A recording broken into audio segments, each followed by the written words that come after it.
Radio Dakwah Islamiyah 107,7 RDFM Malang, media inspirasi menyejukkan dan mencerdaskan. Sahabat RDI, pernahkah kita berpikir bahwa binatang atau nyamuk yang sekecil itu bisa membawa dampak yang besar bagi kehidupan kita, bahkan bisa mengancam nyawa kita? Ya, hari ini di tanggal 22 April 2025, tepatnya di Hari Demam Berdarah Nasional 2025, mari kita membuka mata dan hati kita bahwa menjaga kesehatan bukan hanya tentang kita, tapi juga tentang lingkungan kita. Assalamualaikum warahmatullahi wabarakatuh, sahabat RDI. Senang sekali saya Zulkifli bisa ketemu lagi di kesempatan siang hari ini di program Ngopi on the Air, Ngobrol Pintar di Udara, yang merupakan kerjasama antara Radio Dakwah Islamiyah dengan Rumah Sakit Islam Aisyah Malang. Dan siang hari ini kita akan ngobrol pintar bareng dengan narasumber yang sangat kompeten di bidangnya bersama Dr. Kamelia Kusnul Khotimah, spesialis penyakit dalam dari Rumah Sakit Islam Aisyah Malang. Saya sapa dulu beliau. Assalamualaikum warahmatullahi wabarakatuh, dokter. Waalaikumsalam warahmatullahi wabarakatuh. Bagaimana kabarnya, dokter? Alhamdulillah. Lama ya Baik. nggak ketemu Iya, kita. betul. Kalau nggak salah itu terakhir tahun berapa ya? 2019 ya mungkin, Betul. sebelum COVID. Kesini itu kayaknya sebelum COVID, Iya. tapi pernah kita di rumah sakit tapi pakai online ya, apa IG ya? IG ya, lewat Instagram. Live IG itu Iya. kita pernah kayaknya beberapa kali ya. Betul. Diabetes atau apa ya, lupa waktu itu. Ya, alhamdulillah di siang hari ini kita bisa ketemu lagi, dokter. Iya, Kita akan ngobrol, tema kita siang hari ini, sahabat RDI, adalah terkait dengan demam berdarah dengue. Ya, ini temanya nih waspada demam berdarah atau DBD, kenali gejalanya, cegah sebelum parah ya. Karena memang ini tanggal 22 April ini dikenal atau diperingati sebagai Hari Demam Berdarah Nasional. Nah, nanti Anda yang ingin bertanya langsung, berkonsultasi langsung dengan dokter, bisa memanfaatkan nomor WhatsApp kami di 081334183554, atau juga yang sekarang sedang menyaksikan lewat berbagai platform kami ya. Yang sedang menyaksikan lewat YouTube nanti bisa tuliskan pertanyaannya di YouTube di kolom komentar. Yang sedang menyaksikan lewat Facebook juga sama, ataupun yang sekarang sedang menyaksikan lewat Instagram, Anda juga bisa berikan pertanyaan Anda di sana. Termasuk buat Anda yang sekarang sedang menyaksikan lewat TikTok. Nah, ini bisa juga nanti bertanya langsung dengan Dr. Kamelia untuk tema kita kali ini yang terkait dengan demam berdarah ya. Jadi kenali gejalanya, cegah sebelum parah. Nah, sahabat TDI, sebelumnya juga saya ingatkan buat Anda yang saat ini sedang berkendara di perjalanan, tetap hati-hati di jalan ya. Konsentrasi di jalan walaupun sambil dengerin acara ini. Karena beberapa saya tahu mendengarkan acara RD itu ketika di kendaraan, ketika di mobil. Saya juga seperti itu. Gitu ya. Ya, sebenarnya kadang dia saya bingung, ini enaknya jalannya Malang macet apa enggak ya, biar didengerinnya lama. Oh, benar. Karena kalau udah di rumah kayaknya jarang ya dengerin radio. Iya, kalau sudah di rumah sudah Kalau di sibuk. mobil pasti dengerin. Benar sekali. Kalau sudah di rumah sakit juga nggak mungkin Nggak mungkin, soalnya masih dengerin kerjaan. pasiennya, dokter ya. Baik, dokter, ini ya kalau kita bicara masalah demam berdarah. Jadi sebenarnya apa sih demam berdarah dengue itu apa sih? Benar ya, saya nyebutnya dengue ya? Dengue. Dengue ya. Dengue, Nah, iya. ini apa nih sebenarnya, dokter? Ya, demam berdarah dengue itu adalah suatu penyakit yang mungkin semua orang udah tahu ya Pak ya. Maksudnya sering dengar gitu ya. Dia itu disebabkan karena infeksi virus sebenarnya. Infeksi virus, tapi dia itu perantaranya untuk menularkannya itu melalui gigitan nyamuk. Nah, dari gigitan nyamuk tersebut yang sudah mengandung virus di dalam air liur nyamuk itu tadi, kemudian menggigit manusia. Nah, kemudian akhirnya manusia lah yang si virus tadi berkembang di tubuh manusia seperti itu. Nah, akhirnya merusak semua sel-sel yang ada di tubuh manusia itu tadi. Jadi akhirnya terjadi gejala, mulai muncul gejala demam, kemudian dan penyerta-penyertanya yang lain itu tadi. Jadi sebenarnya dia itu dari nyamuk, perantaranya nyamuk, tapi virusnya virus dengue itu ada virus dengue 1, 2, 3, 4 kalau untuk variannya begitu. Nah, tapi dibawanya oleh nyamuk itu tadi. Nah, nyamuknya biasanya nyamuk yang udah kita kenal sejak SD ya mungkin itu. Banyak Aedes aegypti sama Aedes albopictus. Memang dua nyamuk itu ya, bukan Ya. nyamuk yang lain enggak ya? Nyamuk lain enggak, jadi dia yang memang ini yang paling sering, yang bukan yang paling sering, memang dia Memang dua mereka itu yang membawa itu virus. jenisnya. Terus kemudian dia yang betina saja. Oh, Gitu. oke. Iya, iya. Nah, kalau kenapa yang betina aja nggak tahu tuh Pak. Udah qadarullah seperti itu. Iya. Nah, ini sebenarnya seberapa besar sih ancaman DBD ini di Indonesia ya? Khususnya kalau dilihat lagi di Malang sebenarnya. Gimana ini, Dok? Sebenarnya kalau dulu kalau di hampir semua ya di semua kota di Indonesia, karena kita itu kan termasuk di apa ya, tropis ya Pak ya, daerah Ya. tropis, sehingga itu kan kalau demam berdarah dengue itu kan termasuk penyakit tropis. Jadi pasti kita yang negara tropis otomatis pasti eh, sering ya terkena dengue. Nah, terus kemudian kalau berapa sering, insya Allah kalau karena kita di Indonesia jadi prevalensinya itu cukup tinggi, cukup tinggi. Terutama memang puncaknya kalau dilihat dari tahun-tahun terakhir ini ya, di tahun 2002 itu mencapai puncaknya. Tapi setelah itu ya menurun, tapi sama ya seperti tahun-tahun yang sebelumnya. Nah, kalau berapa-berapanya itu dilaporkan ya hingga tahun April 2024 saja, dari kayak 4 bulan saja itu bisa 88.593 kasus untuk seluruh Indonesia ya, dari Ya, ya. 34 provinsi yang dihimpun oleh Kementerian Kesehatan seperti itu. Jadi memang sering gitu. Dan kalau pengalaman aja misalnya kayak saya kan merawat di RSI ya Pak. Ya. Hampir setiap hari itu pasti ada sih yang kena dengue, nggak harus kayak Setiap hari musim-musim ada. tertentu gitu. Oh. Kalau dulu kan mesti musim tertentu ya. Musim Ya, ya, tertentu ya. itu Oh, iya, banyak betul. Iya, iya. dengue-nya.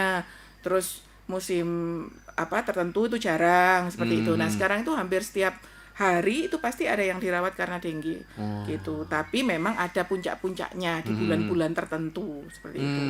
Biasanya bulan-bulan apa sih itu, Dok?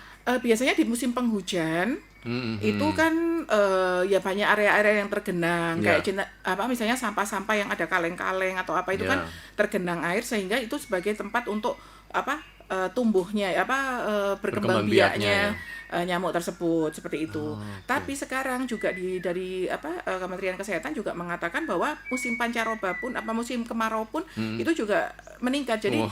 tingginya di musim hujan sama di musim panas justru. Iya, iya. Nah, panasnya itu yang kenapa kok pas musim panas, karena frekuensi gigitan nyamuknya itu katanya lebih sering gitu. Makanya kenapa akhirnya sekarang itu tidak ada musim tertentu Iya, iya. begitu. Jadi kayak sepanjang tahun jadinya akan ada seperti itu.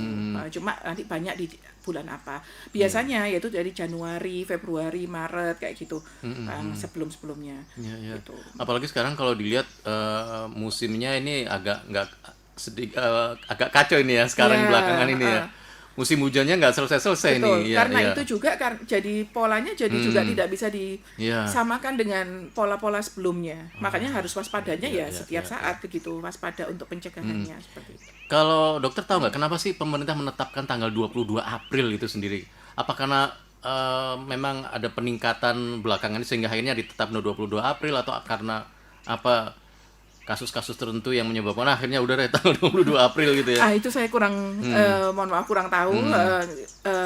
Yang saya tahu ya kalau hari demam berdarah nasional itu tanggal 22 April, tapi kalau hari yang ASEAN ya, Ya. Asia Oh, beda ya? beda. Iya, iya, Jadi iya. mungkin itu makanya penentuannya kurang memahami benar kenapa ditetapkan tanggal tersebut seperti Iya. itu. Nah, dari pengalaman dokter ya, memang apakah terlihat ya peningkatan tren belakangan ini terhadap mereka yang menderita atau kena DB ini, apakah memang meningkat? Meningkat. Jadi semakin tahun ini semakin meningkat, dan polanya juga sudah tidak bisa ditebak seperti yang lama-lama. Contoh ya, kalau kita terkena demam berdarah itu kan ada fasenya ya. Biasanya sih kita ambil itu 7 hari.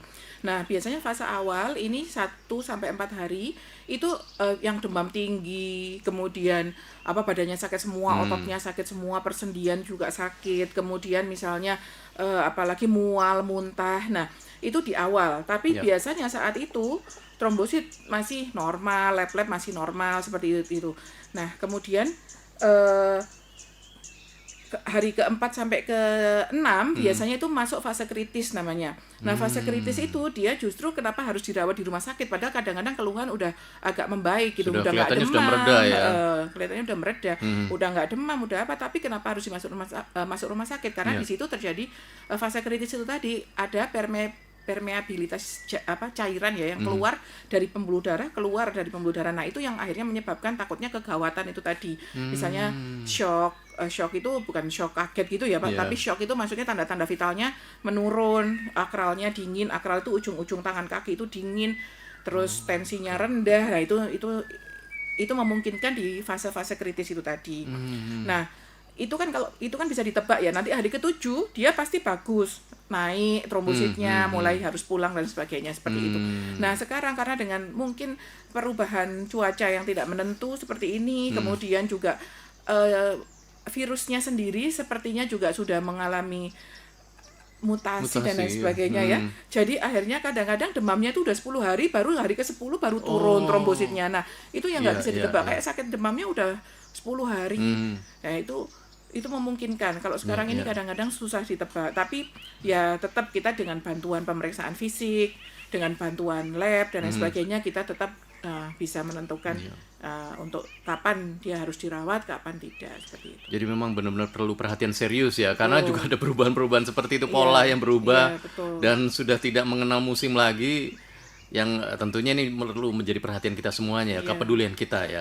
Baik dokter, nanti kita akan lanjutkan lagi ngobrol kita, sahabat RDI. Jangan lupa sekali lagi buat Anda yang ingin berkonsultasi langsung dengan Dokter Camelia, langsung saja Anda bisa tuliskan di kolom komentar ya, yang sedang menyaksikan lewat Facebook, kemudian Instagram, TikTok maupun di YouTube. Silahkan Anda tuliskan pertanyaan Anda di sana, dan nanti akan langsung dijawab oleh Dokter Kamel. Dan sekali lagi untuk Anda yang mau bertanya juga lewat WhatsApp, Anda bisa manfaatkan nomor WhatsApp kami di 081 334 183 554. Jangan kemana-mana, saya Zulkifli akan balik lagi setelah beberapa pesan-pesan yang berikut ini.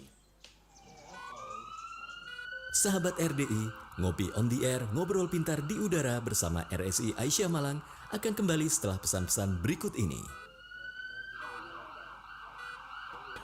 Radio Dakwah Islamiyah 107,7 RDFM Malang, media inspirasi, menyejukkan dan mencerdaskan. Kita lanjutkan lagi ngobrol kita di program Ngopi Ngobrol Pintar on the Air bersama Rumah Sakit Islam Aisyah Malang. Dan bersama saya Zulkifli ada Dr. Camelia Kusnul Khotimah, spesialis penyakit dalam dari RSI Aisyah Malang. Kita masih membahas tentang demam berdarah ya. Waspadai, kenali gejalanya, cegah sebelum parah. Nah, ini dalam rangka memperingati Hari Demam Berdarah Nasional yang jatuh pada hari ini tanggal 22 April 2025. Nah, dokter, jadi sebenarnya gejala awal apa yang harus kita waspadai atau kita ketahui ya ketika orang ini atau misalnya ada di antara pendengar nih ada, waduh nih kira-kira ini saya perlu periksa apa ini? Kok badan gak enak? Atau biasanya kan kalau mau demam itu rasa kedinginan atau gimana, itu gimana? Mengenali awal itu gejalanya gimana ini dok? Baik. Jadi pasti awalnya itu adalah demam tinggi. Hari awal-awal ya, pertama itu langsung mendadak demam tinggi.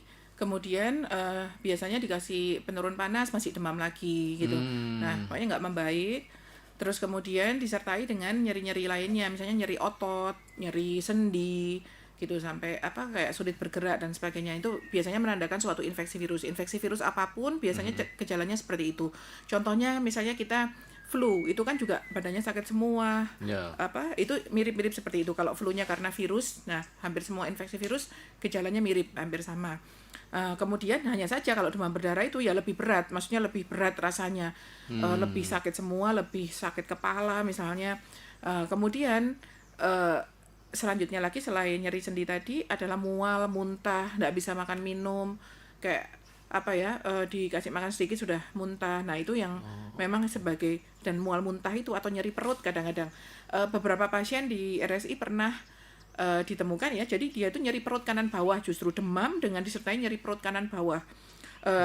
Diduga appendicitis atau usus buntu. Sudah dilakukan pemeriksaan ini itu, ternyata trombositnya rendah, anunya rendah, ternyata demam berdarah gitu. Jadi nyeri perut hebat kadang-kadang yang tidak dapat dijelaskan dengan organ tertentu, bukan karena organ tertentu. Nah, nyeri perut hebat, mual muntah itu juga itu sebagai tanda. Dan kapan harus dirawat ya?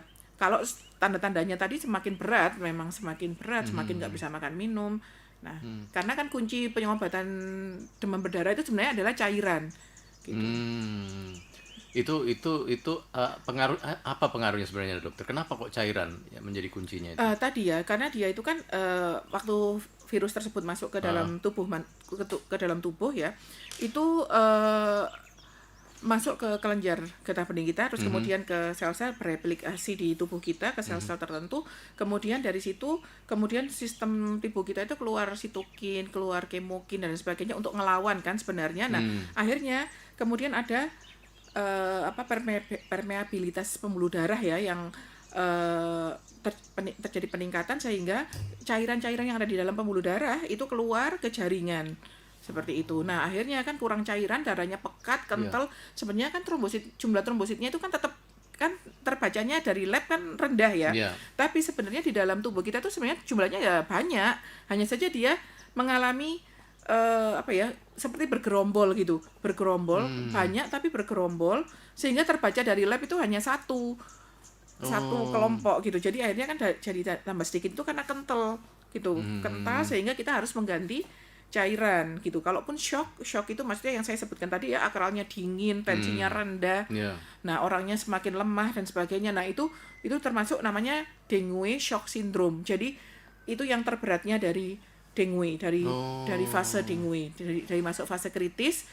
Kadang ada yang melewati shock tadi, ada yang hanya tidak sampai melewati shock, hanya akral dingin dan sebagainya, tapi tidak sampai tensinya rendah dan sebagainya. Itu semuanya terapinya cairan. Hanya saja cairannya mau masif tuh banyak gitu ya, kita ganti untuk yang shock atau yang ringan-ringan ya kita ganti sesuai dengan kebutuhan pasien itu tadi. Gitu. Jadi memang terapinya hanya cairan, nggak ada obat khusus kayak misalnya contoh obat hipertensi diberi ini, obat tipes diberi ini. Nah, kalau obat demam berdarah kan nggak ada obat khusus demam berdarah gitu maksudnya. Karena memang patofisiologinya seperti itu tadi. Jadi keluarnya cairan dari pembuluh darah kita itu keluar ke jaringan seperti itu. Jadi makanya jadi kurang yang di dalam, pekat juga sehingga yang harus ditambah adalah cairan begitu. Makanya yang dirawat pun ya diberi infus. Nah, itu biasanya keluhannya terus membaik dan sebagainya seperti itu. Nggak ada ya ceritanya dokter? Apa mungkin kan nggak kalau dia tanpa harus memeriksa ke dokter atau ini bisa sembuh sendiri? Pada kasus yang ringan, tuh misalnya kan demam berdarah itu kan ada demam dengue, ada demam berdarah dengue. Nah, bedanya demam dengue itu mungkin tidak sampai berdarah, jadi dia tidak ada kebocoran jaringan itu tadi. Jadi dia cuma demam, kemudian badannya bisa kompensasi. Tadi kan keluar sitokin, keluar kemokin dan terus ada kekebalan tubuh yang ini ya. Nah, sehingga dia nggak sampai berat, maksudnya nggak berat ya, trombosit juga nggak sampai turun banyak. Biasanya kan kalau orang normal itu kan di atas 150.000 trombosit, atau bahkan kalau sehat, benar-benar sehat itu pasti di atas 200.000. Nah, kalau udah mulai kayak 134, 125, nah itu tadi badan pasti udah ada demam dan lain sebagainya itu seperti, tapi nggak berat. Nah, terus dia nggak sampai di bawah 100.000, dia udah naik, nah itu namanya demam dengue. Gitu, nggak ada tanda-tanda peningkatan HB, virus yang sama itu dok ya? Virus yang sama, tapi semuanya itu ada daya tahan tubuh. Jadi ada faktor virusnya, ada faktor hostnya, istilahnya ya orangnya gitu. Kalau orangnya kekebalan tubuhnya bagus, maka mungkin kenanya hanya ringan aja gitu. Tapi kalau yang orang kekebalan tubuhnya rendah, terus kemudian kebetulan virusnya sendiri juga pas ya istilahnya kayak ganas gitu ya, itu jadinya kan kena benar-benar kena, jadi benar-benar turun begitu ininya. Jadi demam berdarah, demam dengue yang pertama, lalu demam berdarah sendiri ada derajatnya kan 1, 2, 3, 4 gitu. Nah yang jelas tambah bawah tambah berat ya, berat. Nah yang keempat itu adalah yang dengue shock syndrome itu tadi. Itu yang paling parahnya di situ gitu. Jadi bisa jadi orang itu ketika dia terkena virus itu dia tidak tahu bahwa sebenarnya dia kena demam berdarah ya, bisa jadi demam dengue itu tadi. Demam dengue awalnya seperti itu. Jadi kita pasti ngobatinya ya ngobati sesuai keluhan dia aja. Misalnya dia demam, ya kita beli obat demam. Dia mual muntah, kita beri obat mual muntah. Kemudian untuk meningkatkan kekebalan tubuh misalnya kita kasih vitamin dan sebagainya. Nah, itu awalnya. Tapi begitu kok masih 4 hari masih tidak enak dan sebagainya. Nah, maka justru disitulah kita harus ngecek penunjang lainnya gitu. Maka diboleh. Kalau yang sederhana bisa sih sebenarnya pakai tourniquet test, namanya tourniquet test. Jadi dia di tensi itu ya, pakai alat tensi. Terus dibiarkan selama beberapa menit gitu, terus kemudian nanti dipompa terus sampai mempertahankan tensinya kalau nggak salah sekitar 120-an gitu ya. Terus kemudian setelah dibuka nanti akan muncul bintik-bintik. Nah, kalau udah muncul bintik-bintik dia termasuk sebenarnya demam berdarah dengue yang derajat 2. Sudah masukin derajat 2 itu ya kalau sudah seperti itu ya. Ya, jadi udah muncul bintik-bintiknya. Kalau gejalanya dibanding misalnya kayak tifus atau flu biasa, itu ada perbedaannya nggak? Kalau flu biasa kan kemungkinan disertai batuk pilek dan sebagainya ya. Tetap demam, tetap sakit semua karena sama-sama virusnya. Kemudian mungkin disertai dengan batuk pilek, bersin-bersin dan lain sebagainya. Lalu kalau tipes itu dia biasanya prolong fever. Jadi panasnya itu lama, nggak cuma sebentar. Jadi panas terus gitu. Kalau demam berdarah itu tadi awal Naik aja turun. panasnya. Jadi awal hanya 4 hari pertama ini badan kayak sakit semua, panas tinggi. Nah, begitu hari keempat biasanya udah turun panasnya, badannya udah mulai enakan. Tapi ya memang belum enak sempurna gitu. Tapi nah itulah waktunya memang kita harus ngecekkan darah itu di hari keempat gitu. Yang pada umumnya kita ngeceknya kalau cek biasa ya, cek pemeriksaan darah rutin biasa itu kita ngeceknya di hari keempat atau hari kelima. Atau ada namanya serologi khusus ya, namanya IgM dengue. Jadi dia memang khusus untuk ngelihat memang betul ini dengue atau bukan. Itu tapi malah justru hari kelima baru dia muncul begitu. Kalau mau itu. Tapi kan orang mesti kalau panas hari pertama udah kepingin tahu kan. Kepingin tahu saya ini benernya demam berdarah atau enggak gitu. Nah, itu ada pemeriksaan khusus namanya NS1-IG itu begitu dia panas kita cekkan NS1 sama darah rutin. Darah rutinnya kok masih normal, trombosit juga masih 200.000 ke atas, kemudian HB juga masih bagus, leukosit juga masih bagus. Nah, tapi ternyata NS1-nya positif. Nah, maka setelah itu kita harus periodik melakukan pengecekan lab, entah 2 atau 3 hari sekali kita harus cek lab. Nah, nanti pasti ada fase di mana dia harus turun, misalnya turunnya sampai di bawah 100.000 dengan keluhan-keluhan yang berat, maka kemungkinan harus dirawat setelah ada indikasi. Walaupun kita tahu hari pertama NS1-nya sudah positif, kita belum tentu harus rawat inap pada hari itu, nanti tambah panjang hari rawat inapnya kan. Jadi memang kita harus di titik memang harus rawat inap dengan indikasi yang khusus gitu. Seperti itu. Nah, kalau untuk tes labnya sendiri itu biasanya bentuknya seperti apa, Dok? Darah rutin biasa kita sudah bisa ngelihat. Darah rutin itu kayak diambil darah biasa ya, harganya juga nggak semahal pemeriksaan-pemeriksaan lain. Nah, itu kita bisa lihat di situ HB-nya. Misalnya dia biasanya HB 12, ternyata di situ saat itu HB-nya 16 misalnya. Terus kemudian leukositnya turun. Leukosit itu sel darah putihnya ya.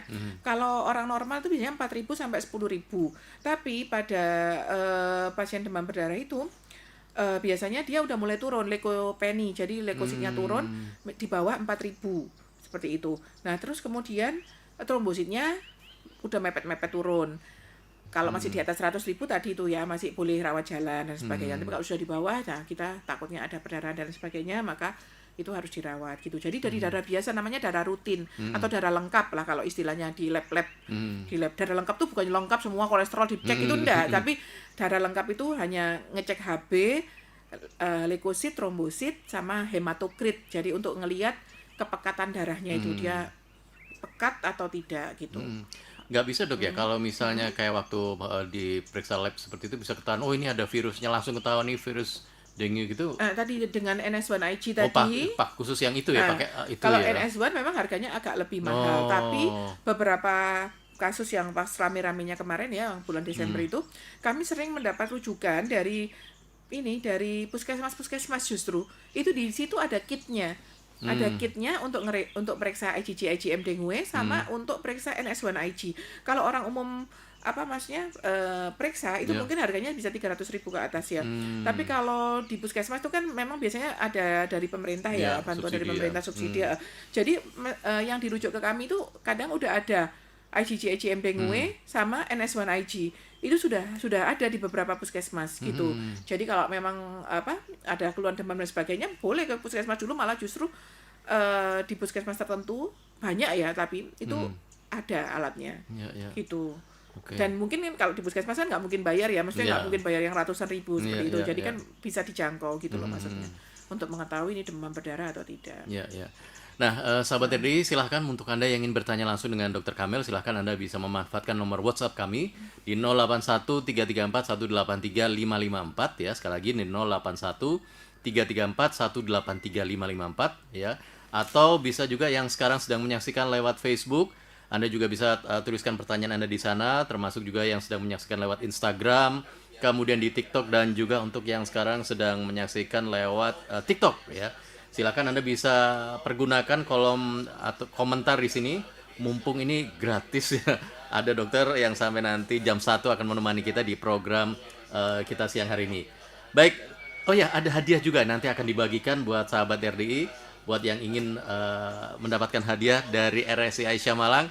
Silakan, nanti akan kita pilih 2 orang yang beruntung untuk mendapatkan hadiah souvenir dari RSI Aisyah Malang. Jangan kemana-mana, saya Zulkifli akan kembali setelah pesan-pesan yang berikut ini. Radio Dakwah Islamiyah 107,7 RDFM Malang, media inspirasi, menyejukkan dan mencerdaskan. Kita akan kembali lanjutkan ngopi on the air, ngobrol pintar di udara bersama Rumah Sakit Islam Aisyah Malang. Dan kita masih bersama dengan Dr. Kamalia Husnul Khotimah, spesialis penyakit dalam dari Rumah Sakit Islam Aisyah Malang, yang membahas tema siang hari ini tentang demam berdarah dengue. Atau mungkin ada di antara Anda yang pernah punya pengalaman ya, atau barangkali sekarang sudah mulai curiga nih, ini kelihatannya kok saya belakangan ini mulai rasanya demam atau apa. Nah, kapan ini dok sebaiknya ke dokter? Ketika masih baru mulai panas atau mulai gejala demam, atau nunggu sampai 4 hari itu tadi, atau gimana dok?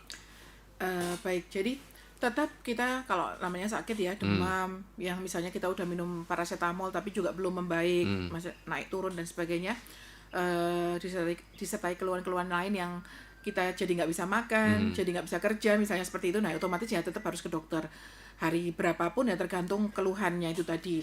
Nah hanya ke dokter tetap, kemudian kan memeriksakan, pasti kan diberi obat untuk pereda keluhannya tersebut gitu. Jadi tetap mau ke dokter di hari pertama, kedua itu tergantung fisik kita, atau tergantung keluhan dari masing-masing pasien itu tadi. Kalau yang dicek lab kapan itu baru kemungkinan hari keempat begitu, kecuali dengan pemeriksaan khusus tadi yang NS1. Tapi kalau yang ke dokter kapan ya hari kedua aja, kalau dia muntah-muntah terus di rumah, nggak ada obat muntah dan sebagainya, kan tetap harus ke dokter kan, harus diperiksakan dulu dan sebagainya. Nah diberi obat untuk mengurangi gejala seperti itu, baru nanti dokter kalau memang mencurigai ke arah demam berdarah ya otomatis baru diberi nanti pengantar lain di hari kesekian begitu, seperti itu. Ketika seorang mulai merasakan badannya nggak enak atau mulai merasa demam itu, tindakan pertama yang harus dilakukan sebenarnya apa nih dok? Baik, jadi tetap mengobati tadi ya sesuai dengan keluhan. Tadi kalau demam ya dikasih paracetamol, kemudian kalau ada batuk pilek diberi obat batuk pilek. Kalau ada badan sakit semua, insya Allah paracetamol juga bisa sudah mengcover ya. Mau dikasih vitamin dan sebagainya boleh, tapi yang tetap yang utama tetap minum yang banyak, karena kita tetap bisa panas itu semakin tinggi jika kita dehidrasi. Semakin dehidrasi ya semakin tinggi juga panasnya. Jadi minum air putih yang banyak, makan makanan yang sehat itu tetap dilakukan. Itu yang pertama awal seperti itu, atau dikompres dan sebagainya itu boleh-boleh saja gitu. Hanya saja jika misalnya ya, terutama kalau demam berdarah itu ada yang namanya warning sign yang seperti saya bilang sebelumnya ya. Jadi tanda bahaya. Tanda bahayanya itu kalau misalnya ada ya tadi nyeri perut hebat tadi ya, terus kemudian muntah terus menerus sampai tidak bisa makan minum, akhirnya kan takutnya semakin dehidrasi, semakin kurang cairan. Kemudian juga misalnya ada perdarahan, gusi atau mimisan, atau kok muncul bintik-bintik merah misalnya di tubuh. Nah itu juga salah satu dari warning sign itu tadi. Terus kemudian misalnya dia ada sesaknya, napas kok mulai agak susah. Nah itu juga kayak berat begitu, itu juga sebagai tanda bahaya atau warning sign dari demam berdarah. Kemudian juga ya apalagi kalau sudah mulai lemes, nggak bisa diajak komunikasi dan sebagainya, ya otomatis memang harus dibawa ke rumah sakit seperti itu.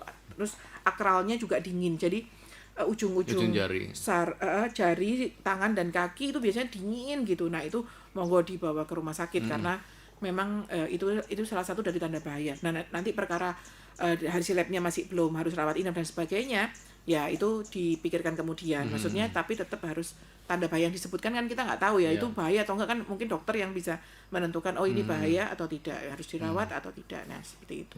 Oh ya dok, kenapa dinamakan demam berdarah? Nah kapan itu disebut sebagai itu tadi. berdarahnya itu tadi. Dan berdarah itu kan karena dia ada namanya plasma leakage ya, jadi ada kebocoran dari yang harusnya di dalam pembuluh darah dia keluar. Nah, jika ada seperti itu, biasanya memang trombosit di bawah 100.000 ya, dengan HB-nya yang tinggi naik, hematokrit naik, jadi pekat dan ada kebocoran. Nah, karena ada kebocoran itu tadi yang itu sehingga disebut demam berdarah. Nah, salah satunya lagi kalau ada kebocoran kan tadi ya, trombosit itu tadi kan dia ngumpul-ngumpul ya. Ya. Trombosit itu adalah salah satu faktor untuk membekukan darah.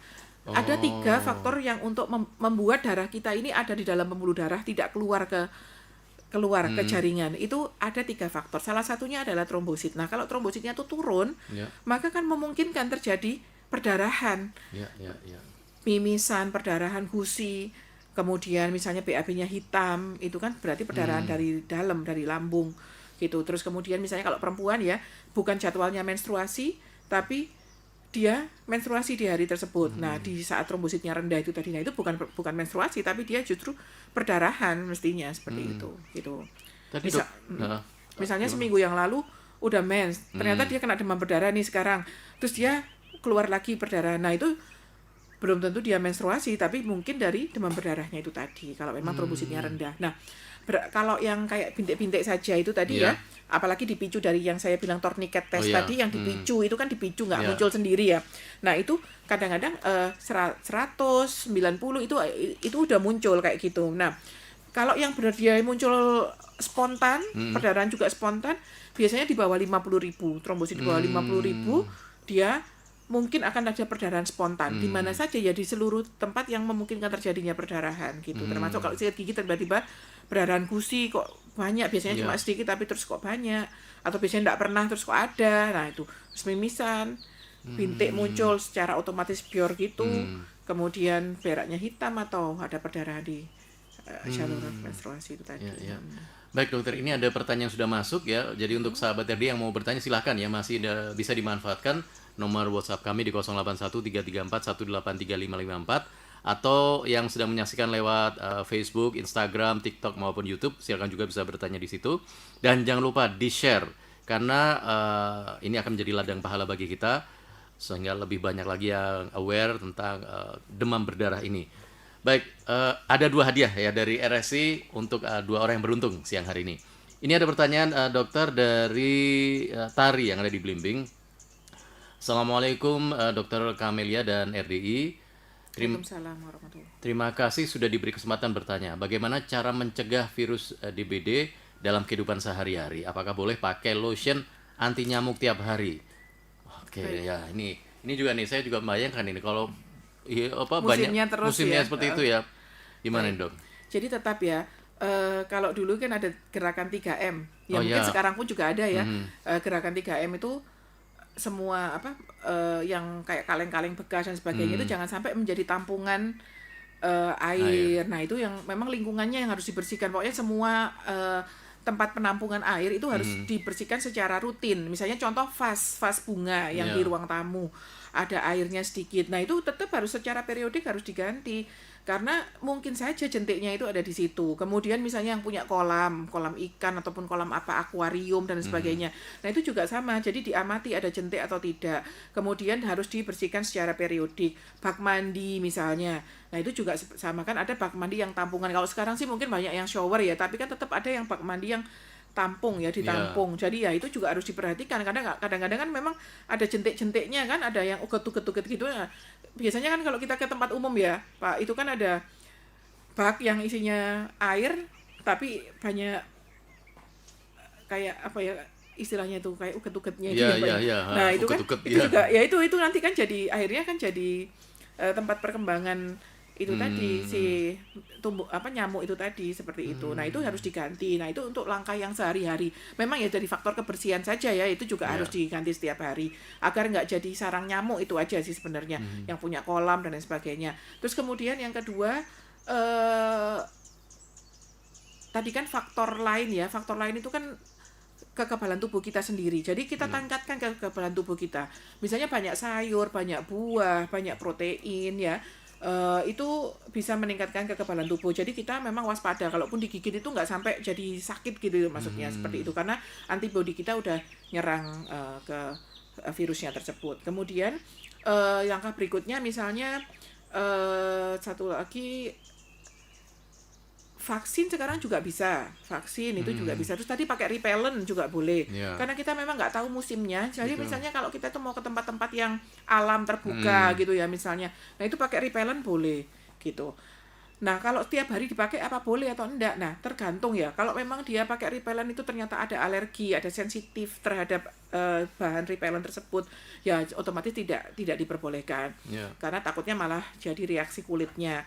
Nah, tapi kalau misalnya dia ya nggak apa-apa pakai repellent itu tidak ada reaksi kulit, tidak ada sensitivitas, maka boleh dipakai setiap hari. Kalau memang kerjanya contohnya ada ya nggak ada ya kerjanya di mana ya Pak? Misalnya di orang perkebunan, Iya, betul. orang misalnya apa ya? Jaga malam. Pak Satpam, Ronda, ya. ronda. Nah, misalnya orang-orang tertentu seperti itu, ya lebih baik pakai pelindung, pakai repellent gitu. Terus misalnya kalau anak kecil itu pakai yang selambu, pakai tempat tidurnya diberi Ya. selambu, otomatis itu untuk juga mencegah yang bisa kita lakukan sehari-hari seperti itu. Intinya sih hidup bersih dan sehat itu aja, hidup bersih. Nah, pasti insya Allah kuman-kuman atau virus-virus itu enggak datang, enggak berkembang biak seperti itu. Ya. Itu yang bisa dilakukan. Baik, ini ada lagi pertanyaan yang masuk lewat WhatsApp RDI. Assalamualaikum dokter, izin bertanya.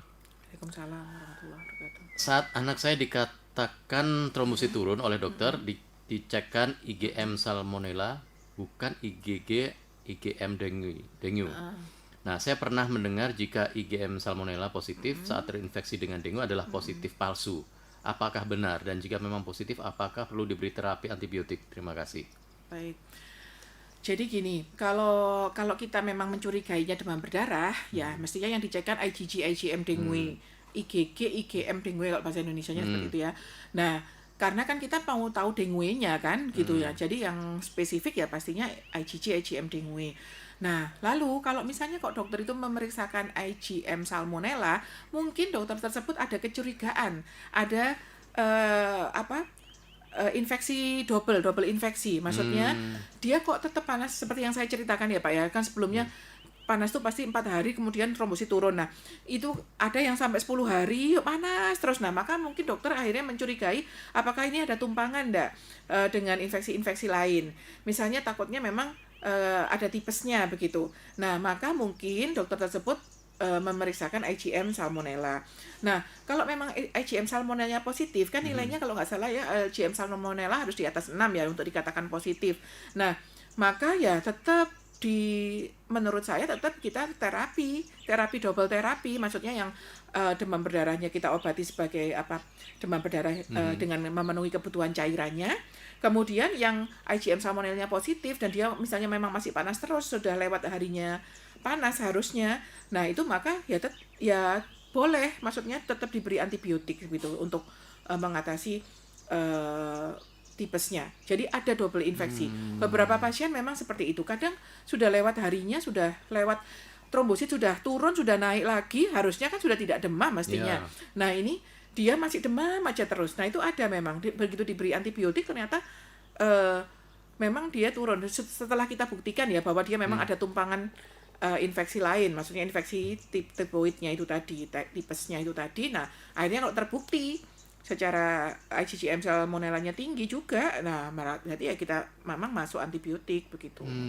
Ya. Jadi diperiksa IgM kemudian jadi positif palsu, saya rasa dia punya spesifikasi sendiri-sendiri, sensitivitas dan spesifisitas sendiri-sendiri. Sehingga kalau memang tinggi, bukan positif palsu, ya memang dia mungkin tumpangan dari memang ada double infeksi maksud saya. Ada infeksi virusnya dari dengue-nya sendiri sama ada infeksi bakteri dari Salmonella itu tadi gitu. Baik, ini ada lagi pertanyaan yang masuk lewat WhatsApp ini Bu Dr. Kamel. Apakah ada vaksin khusus untuk demam berdarah? Betul. Jadi sudah mulai dikembangkan ya vaksin khusus demam berdarah. Ada beberapa merek sih di Indonesia.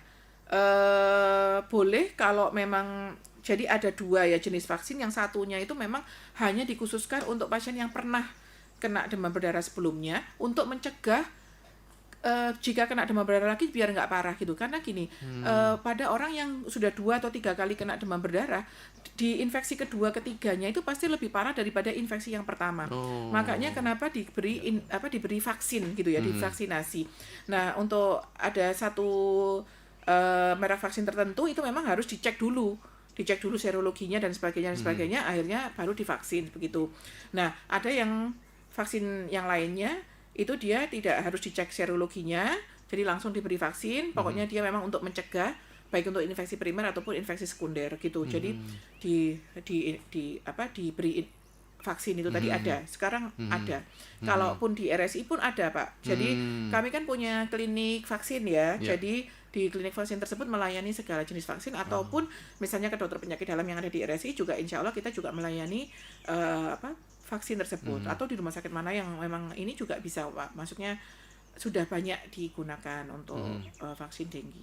Tapi memang berarti kalau orang sudah pernah terkena DBD ini kemungkinan bisa terkena lagi itu juga memang. Iya, kalau memang dia lokasi tempat tinggalnya itu berpotensi ya, jadi kayak banyak nyamuk dan sebagainya ya, memang berpotensi untuk serangan kedua, ketiga itu bisa jadi gitu. Dan yang kedua dan ketiga dan seterusnya itu biasanya lebih berat daripada infeksi dia yang pertama. Gitu. Ya. Jadi yang penting adalah bagaimana pencegahannya dan betul yang paling penting. Baik, nanti kita akan lanjutkan di sesi yang terakhir, dokter, dan sahabat RDI silahkan masih kita buka kesempatan buat yang ingin bertanya langsung dengan Dokter Camelia. Silakan Anda manfaatkan nomor WhatsApp kami di 081334183554, atau bisa juga untuk yang sedang menyaksikan lewat Facebook ataupun yang sedang menyaksikan lewat YouTube, kemudian Instagram dan juga TikTok, Anda juga boleh bertanya di situ. Silahkan Anda bagikan juga kalau Anda merasa bahwa program ini bermanfaat, sehingga lebih banyak lagi yang akan mendapatkan edukasi dari RRC Asia Malang di program kita. Baik, jangan kemana-mana sahabat RRI, saya Zulkifli akan kembali lagi setelah kita dengarkan beberapa pesan-pesan yang berikut ini. Radio Dakwah Islamiyah 107,7 RDFM Malang, media inspirasi, menyejukkan dan mencerdaskan. Saat ini kembali lagi kita sampai tapi di sesi yang terakhir ya. Tapi masih kita buka kesempatan buat yang mau bertanya, yang mau berkonsultasi langsung dengan Dokter Camelia. Silakan Anda bisa manfaatkan nomor WhatsApp kami di 081 334 183 554. Termasuk yang sekarang sedang menyaksikan lewat Facebook, Instagram, TikTok maupun YouTube ya. Anda bisa bagikan program ini, bisa sekarang, bisa nanti, atau bisa besok. Yang penting semakin banyak mengetahui tentang tema kita yang sedang dibahas ini akan semakin memberikan manfaat bagi sesama. Nah, ini ada pertanyaan lagi dokter dari Ibu Lisa Silvina. Assalamualaikum dokter. Izin bertanya, bagaimana dengan jus jambu biji? Apakah benar bisa menaikkan trombosit? Mohon rekomendasi buah, sayur atau rempah-rempah yang bisa untuk mencegah DB. Ya, baik. Jadi demam berdarah itu tadi kembali seperti penjelasan sebelumnya ya, bahwa semakin baik kekebalan tubuh seseorang pasti semakin cepat pulihnya begitu ya, semakin cepat naiknya trombosit dan lain sebagainya. Nah, apa saja sih yang bisa menaikkan trombosit atau intinya meningkatkan kekebalan tubuh ya? Nah, itu boleh dicoba. Maksudnya gini, jus jambu ataupun jus yang lainnya, maksudnya nggak harus jus jambu gitu ya. Jus jambu boleh, jus buah lainnya boleh. Itu yang jelas kan dia banyak antioksidannya, banyak vitaminnya dan lain sebagainya, sehingga dia pasti akan membantu seseorang itu meningkatkan kekebalan tubuhnya sehingga mempercepat pulihnya demam berdarah itu tadi.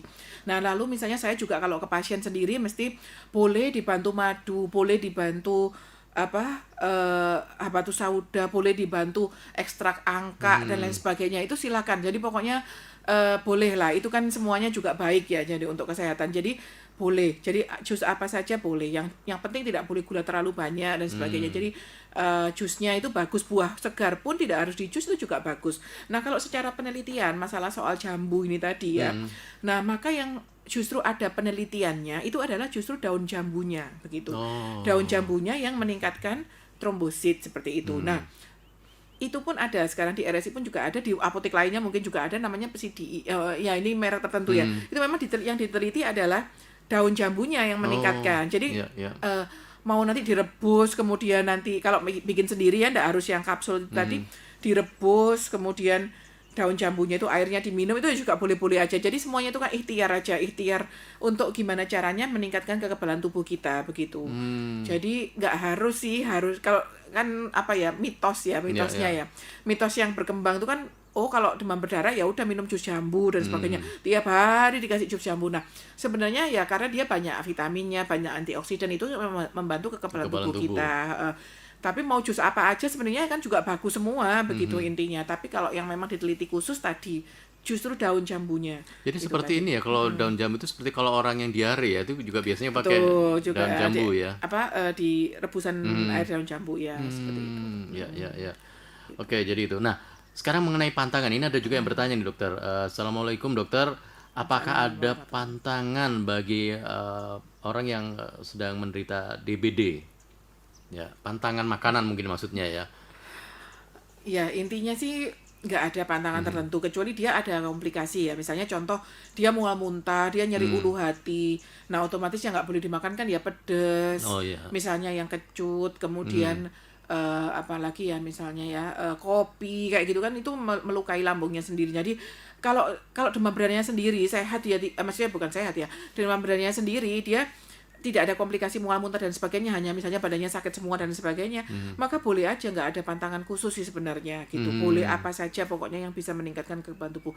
Saya biasanya kalau ada pasien sakit itu biasanya wis makan apa aja pokoknya yang baik atau habiskan yang dari rumah sakit. Intinya selagi dia masih bisa makan minum yang baik itu monggo gitu, boleh apa saja begitu. Asalkan kalau dia memang mual muntah dan sebagainya ya otomatis kita kan nggak bolehin yang memang kena ke lambungnya seperti itu. Nggak ada pantangan khusus insya Allah. Baik, ada pertanyaan lagi nih dari Pak Rohim. Berapa lama biasanya Bu Dokter kalau kita dirawat di rumah sakit ketika divonis terkena demam berdarah? Ya.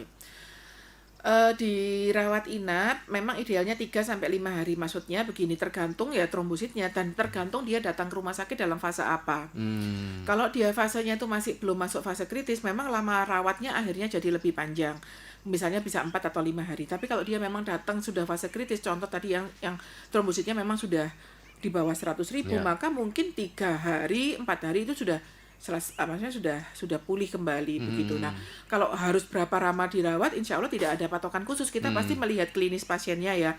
Maksudnya klinisnya itu fisiknya baik atau dia pemeriksaan fisiknya baik atau enggak, tanda-tanda vitalnya baik atau tidak, misalnya tensi, nadi, akralnya tadi dingin atau tidak. Nah, itu kan kita lihat ya kondisinya baik.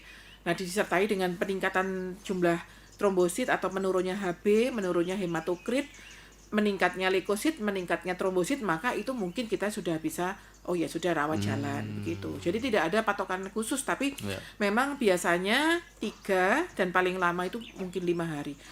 Kecuali kalau ada tumpangan infeksi lain tadi, misalnya tipesnya ternyata ada atau penyakit lainnya ada, nah maka mungkin jadi lebih panjang lama rawatnya begitu. Semuanya tergantung masing-masing pasien, kebutuhan masing-masing pasien. Baik dokter, terakhir sebelum kita menutup acara ini ya, bagaimana ini pesan dokter ini, atau mungkin ada sesuatu yang penting yang mungkin belum tersampaikan ini kepada sahabat RD ini, terutama terkait dengan tema kita siang hari ini. Baik, jadi seperti yang sudah dikatakan Pak Su sebelumnya ya, bahwa mencegah itu lebih baik daripada mengobati, sehingga ya langkah pencegahannya, kalau kita ini kan sekarang tinggal di negara tropis, sehingga pasti kasus demam berdarah itu tinggi di sepanjang musim.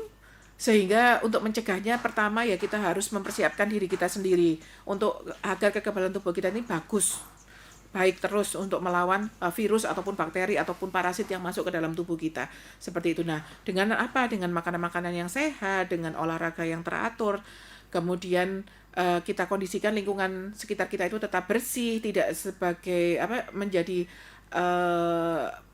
media untuk pertumbuhan dari nyamuk-nyamuk tersebut. Nah, kemudian tadi yang gerakan 3M dan lain sebagainya itu tetap boleh dilakukan. Kemudian kalau misalnya sudah terinfeksi atau ada tanda-tanda tadi ya demam dengan tanda-tanda warning sign atau tanda bahaya yang saya sebutkan tadi, maka sesegeralah untuk memeriksakan ke dokter. Dokter bisa dokter setempat, bisa puskesmas setempat, bisa ke rumah sakit. Nah, itu diperiksa, nanti di situ ditentukan bahwa ini masih kondisi stabil atau kondisi yang memang harus mendapatkan penanganan khusus seperti itu. Sih.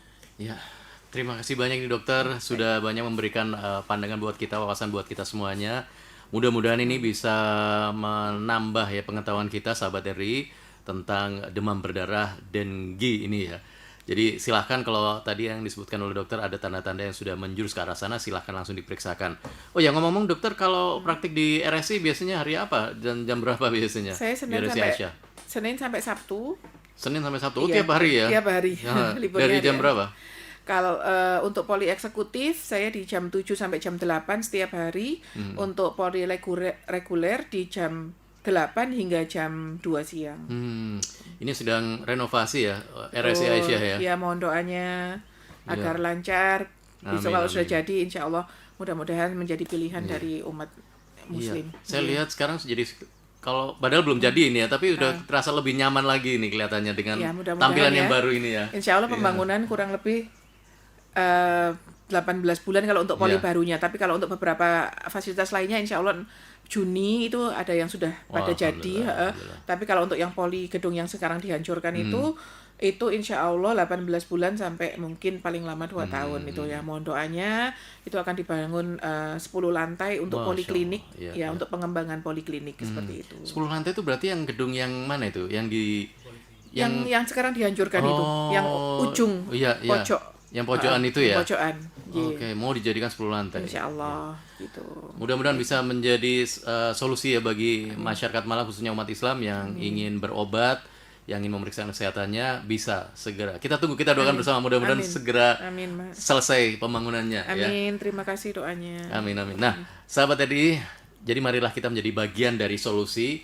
Jadi seperti disampaikan tadi oleh dokter, mencegah lebih baik daripada mengobati. Mulai dari rumah kita, dari bak mandi kita, dari lingkungan kita, dan kesehatan itu adalah tanggung jawab kita bersama. Dan memang demam berdarah ini memang nggak kelihatan, tapi bukan berarti tidak ada ya. Satu tindakan kecil kita bisa menyelamatkan nyawa untuk hari esok.